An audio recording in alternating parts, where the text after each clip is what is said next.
Bismillahirrahmanirrahim. Assalamualaikum warahmatullahi wabarakatuh. Alhamdulillah wassalatu wassalamu ala Rasulillah Sayyidina wa maulana Muhammad ibni Abdillah wa ala alihi wa sahbihi wa man tabi'ahu wa mawala. Subhanaka la ilma lana illa ma 'allamtana innaka antal alimul hakim. Rabbi shrah li sadri wa yassir li amri wahlul 'uqdatam min lisani yafqahu qawli. Hadirin hadirat, Bapak Ibu jamaah fardu zuhur Masjid Agung An-Nur yang dimuliakan Allah Subhanahu wa taala. Meskipun pada siang hari ini ada acara besar yang akan kita gelar, namun izinkanlah saya menyampaikan satu hadis Rasulullah sallallahu alaihi wasallam. Hadis ini disebutkan dalam kitab Sahih Al-Bukhari, diriwayatkan dari sahabat Nabi bernama Abdurrahman bin Sakhar Ad-Dawsi, atau lebih kita kenal dengan nama Abu Hurairah radhiyallahu anhu. Qala Rasulullah sallallahu alaihi wasallam, Rasulullah bersabda, "Innallaha kataba 'ala bani Adam hazzahu minaz zina." Sesungguhnya Allah Subhanahu wa taala menetapkan pada anak cucu cicit keturunan Adam ada bagian dari zina. Adraka dzalika la mahalah. Dia pasti mendapatkan itu, tak ada penghalang, tak mustahil, kecuali orang-orang yang diampuni, dirahmati oleh Allah Subhanahu wa taala. Ada 4 bagian dalam diri kita ini yang terkena zina, kata Nabi sallallahu alaihi wasallam. Yang pertama adalah fazinal ainu an-nazar. Zina mata adalah pandangan. Allah Subhanahu wa taala sudah titipkan pandangan mata ini pada diri kita sejak kita di dalam rahim ibu kita.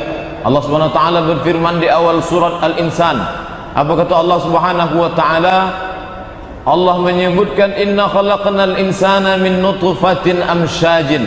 Kami jadikan manusia itu dari nutfah, sperma yang bercampur dengan sel telur perempuan. Faja'alnahu haba faja'alnahu sami'an basira. Kami jadikan janin itu bisa mendengar dan bisa melihat. Oleh sebab itu penglihatan sudah dititipkan Allah sejak kita berada dalam rahim ibu kita. Oleh sebab itu, karena ini milik Allah, bahwa dia sudah ada pada mata kita, ada pada diri kita, bawa sejak dari alam rahim, itu bukan berarti milik kita. Lillahi ma fis samawati wa ma fil ard. Apa yang ada di langit, apa yang ada di bumi milik Allah. Oleh sebab itu mata ini pun bukan punya kita, ini milik Allah SWT. Maka dalam Islam haram hukumnya menjual kornea mata. Kalau ada pada diri kita, mengapa dia ada pada diri kita? Allah pinjamkan sampai masanya Allah akan tanya di hari akhirat. Inna sam'a, sesungguhnya pendengaran, wal basar, penglihatan, wal fuad, hati, kullu ulaika kana anhu mas'ula. Semuanya akan disoal, semuanya akan ditanya oleh Allah Subhanahu wa taala.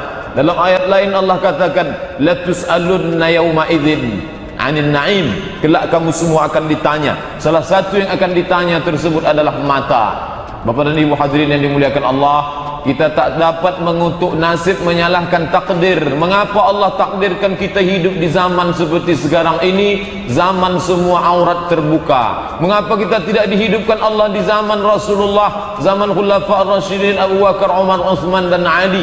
Ini adalah qada dan qadar Allah. Ini takdir yang mesti kita terima. Akan tetapi kita tetap dibebani hukum taklif untuk menjaga pandangan mata. Bapak dan Ibu hadirin yang dimuliakan Allah, kalau kita lihat pada perkembangan zaman ini, hampir semua aspek dimasuki oleh aurat perempuan. Jika iklan kompor gas dengan kulkas ada, perempuan masih masuk akal karena bersentuhan dengan masak-memasak. Tapi kalau iklan oli dengan busi ada perempuan, maka itu salah satu bentuk kejahiliahan, dan kita ada pada zaman itu. Dapatkah kita keluar dari takdir ini? Tak dapat. Oleh sebab itu kita tetapkan, kita bersama dengan itu, dan kita tetap pegang teguh hadis Nabi Muhammad sallallahu alaihi wasallam. 10 hari ke depan frekuensi zina mata ini pun meningkat. Oleh sebab itu hadis yang ini kita kaji supaya kita lebih menjaga diri, lebih menjaga anak cucu cicit keturunan. Kita punya tanggung jawab besar. Apa kata Nabi? Kullukum ra'in. Setiap kamu adalah seperti pengembala kambing. Wa kullukum mas'ulun an ra'iyatihi. Setiap kamu akan ditanya tentang kambing gembalaannya. Seorang bapa akan ditanya tentang istri dan anak-anaknya. Seorang istri akan ditanya tentang anak dan pembantunya. Setiap wali akan ditanya tentang anak-anak kemanakan yang diwalikannya. Maka kita semua punya tanggung jawab amar ma'ruf nahi mungkar. Perahu itu akan hanyut juga Tapi kalau kita punya dayung dan tidak kita dayungkan, maka kita adalah orang yang paling zalim di antara hamba Allah Subhanahu wa taala. Ada lidah dititipkan Allah, kita sampaikan amar ma'ruf nahi mungkar sesuai dengan kemampuan kita masing-masing. Berbicara pun kita tak sanggup karena lidah terkunci, maka kita tahan diri. Tapi ingat, wadzalika ad'aful iman, itulah selemah-lemah iman, kata Allah Subhanahu wa taala. Yang pertama zina mata, dari mata turun ke lidah. Wa zinal lisanu an-nut al-mantiqu, zina selanjutnya adalah pada lidah. Dari mata melihat, maka lidah terpancing untuk memberikan komentar. Dari mata yang memandang, maka lidah mulai berkata-kata. Banyak orang sanggup menahan tenggorokannya untuk tak minum di siang Ramadan. Banyak orang sanggup menahan selera perut makannya 6 hari di bulan Syawal. Tapi ketika untuk menahan lidah, di situ sedikit manusia yang mampu. Oleh sebab itu, zina yang kedua dari mata turun ke lidah, maka lidah adalah salah satu yang akan dipertanggungjawabkan di hadapan Allah Subhanahu wa taala. Apa kata Allah? Ma yalfizu min qaulin, tak keluar satu kata dari mulut anak Adam illa ladaihi raqibun atid. Ada malaikat mencatat, mengawasi, mengontrol, dan kita akan diminta pertanggungjawaban di hadapan Allah Subhanahu wa taala. Perbuatan mungkar, perbuatan yang tak baik dibagi Allah menjadi dua. Satu yang disebut dengan mungkar, satu yang disebut dengan fahsya. Apa bedanya? Kalau mungkar semua perbuatan yang diingkari oleh syariat, akan tetapi fahsya perbuatan keji yang berkaitan dengan seksualitas, berkaitan dengan pornografi. Oleh sebab itu, lidah orang yang beriman, dia tahan dari mengomentari hal-hal yang tak dapat dijaga oleh orang yang tidak ada iman dalam dirinya. Dari mata turun ke lidah, kemudian dari lidah pula turun ke dalam hati. Apa kata Nabi pada tahap selanjutnya? Wan nafsu tamanna wa tashtahi, hati manusia berangan-angan, bersyahwat dan berkeinginan. Apakah ada manusia yang dapat menjaga lintasan hatinya selama jantung masih berdetak, selama darah masih mengalir, selama nafas masih berhembus? Maka kita tak akan pernah bebas dari lintasan hati.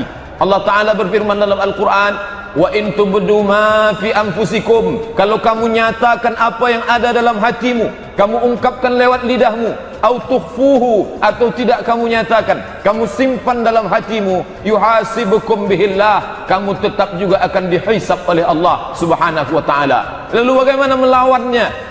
Manusia yang beriman sadar dia dalam pengawasan Allah. Ketika dia lihat sesuatu yang tak diridai Allah, dia tundukkan pandangan. Ketika akan muncul terpancing lidah memberikan komentar, dia tahan lidah. Ketika hati berbisik, maka dia langsung zakarullah, langsung ingat kepada Allah. Tak hanya sekedar ingat, fastaghfaru lidzunubihim, kemudian langsung beristighfar, astaghfirullah, astaghfirullahal azim alladzi la ilaha illa huwal hayyul qayyum wa atubu ilaih. Cukupkah sekedar istighfar?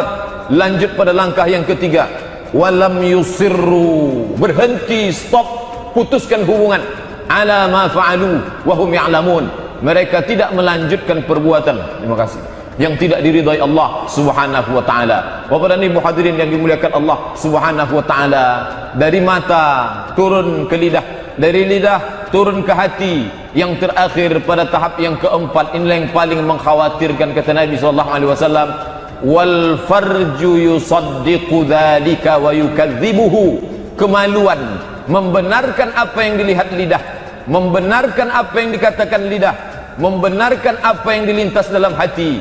Wa yusaddiqu dzalika, dia yang membenarkan, wa yukadzibuhu, dia juga yang mendustakan. Oleh sebab itu, kontrol pada diri manusia ada pada mata, ada pada lidah, ada pada hati, ada pada kemaluan. Empat ini kata Nabi, la mahalah, setiap kita mendapatinya, dan setiap kita yang hidup ini diuji dengan itu. Bapak dan Ibu hadirin yang dimuliakan Allah, ada di antara manusia ketika diuji untuk bersedekah, sanggup dia menyisihkan sebagian hartanya. Ada yang ketika diuji untuk melaksanakan ibadah haji ke tanah suci, sanggup dia meluangkan waktu, mengeluarkan harta yang sangat disayangi, pencarian yang dibawa dikumpulkan pagi pagi pulang petang, sanggup dia sisihkan. Tapi ketika diajak untuk menundukkan mata, diajak untuk menahan lidah, diajak untuk menahan bisikan hati, disitulah letak ujian keimanan kepada Allah Subhanahu wa ta'ala. Sampai kapan ujian ini berakhir? selama hayat di kandung badan, selama ruh ini masih bersemayam dalam jasad, maka selama itu pula kita tak lepas dari ujian Allah Subhanahu wa taala. Bapak dan Ibu hadirin yang dimuliakan Allah, dapatkah kita lawan semua ini sendirian?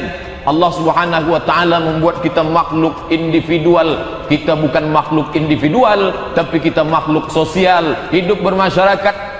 Pada siang hari ini saja Bapak dan Ibu diajak untuk bersilaturahim. Apa maknanya? Bahwa kita hidup tak dapat sendirian menghadapi ujian dari Allah SWT.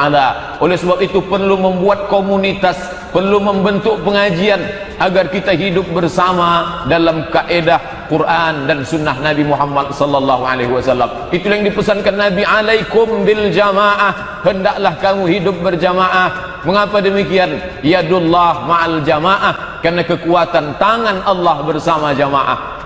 Ketika kita berdua, bertiga, berempat berjamaah, maka insya Allah selamatlah kita dari segala perbuatan mungkar. Dalam kesendirian mungkin akan datang godaan yang kuat, tak dapat kita bendung, tak dapat kita hindari. Oleh sebab itu Bapak dan Ibu hadirin yang dimuliakan Allah, bagian dari zina mata, zina lidah, zina hati dan zina kemaluan ini kita jaga bersama-sama sesuai dengan kemampuan kita masing-masing. Jika kita dititipkan amanah kekuasaan, maka kita gunakan kekuasaan itu untuk membawa orang ke jalan Allah. Kita tidak dititipkan kekuasaan, tapi ada lidah yang diberikan Allah, maka kita pakai lidah itu untuk membimbing di jalan Allah. Kita punya lidah, tapi kita berat untuk berkata-kata karena alasan sesuatu dan lain hal, maka kita gunakan potensi yang ada pada diri kita untuk melawan segala yang membawa kita ke jalan yang tidak diridhai Allah Subhanahu wa taala. Kalau ini dapat kita laksanakan, terwujudlah kita ini masyarakat baldatun tayyibatun wa rabbun ghafur. Kalau Allah janjikan dalam Al-Quran bagi orang-orang yang sanggup seperti itu, apa kata Allah? Walau anna ahlal qura, kalau penduduk suatu negeri itu amanu, mereka beriman, wattaqau, bertakwa. Dua saja yang diminta oleh Allah, iman dan takwa, maka Allah akan berikan dua juga. Apa yang akan dijanjikan Allah? La fatahna alaihim, akan kami bukakan untuk mereka barakatin, pintu berkah, minas sama, dari langit, wal ard, dari bumi.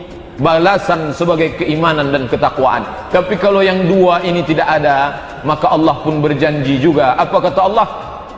Walakin kadzabu, kalau mereka dustakan ayat-ayat kami, fa akhadnahum, kami ambil berkah dari langit, kami ambil berkah dari bumi, jazaan bima kanu yaksibun, sebagai balasan akibat dari perbuatan mereka. Bapak dan Ibu hadirin yang dimuliakan Allah, mari kita jaga diri, kita jaga keluarga, kita jaga kerabat, handai taulan tetangga, kita selamatkan dari zina mata, zina lidah, zina hati dan zina kemaluan.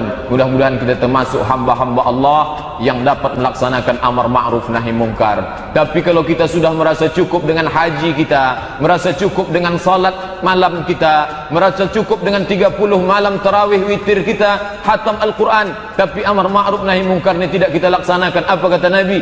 La ta'murunna bil ma'ruf, laksanakan amar ma'ruf, wa tanhauna 'anil munkar, larang orang berbuat mungkar. Kalau itu tidak kamu lakukan, apa janji ancaman Allah? La yushikanna ayyab'atsallahu 'alaikum iqaban, akan Allah kirimkan hukuman.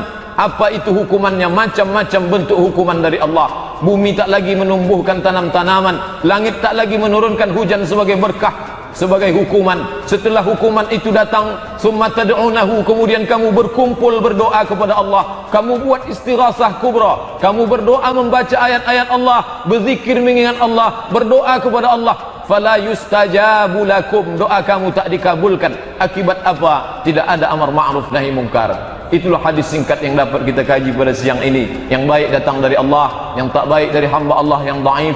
Terima kasih atas segala perhatian Bapak dan Ibu. Mohon maaf banyak kata-kata tak berkenan di hati.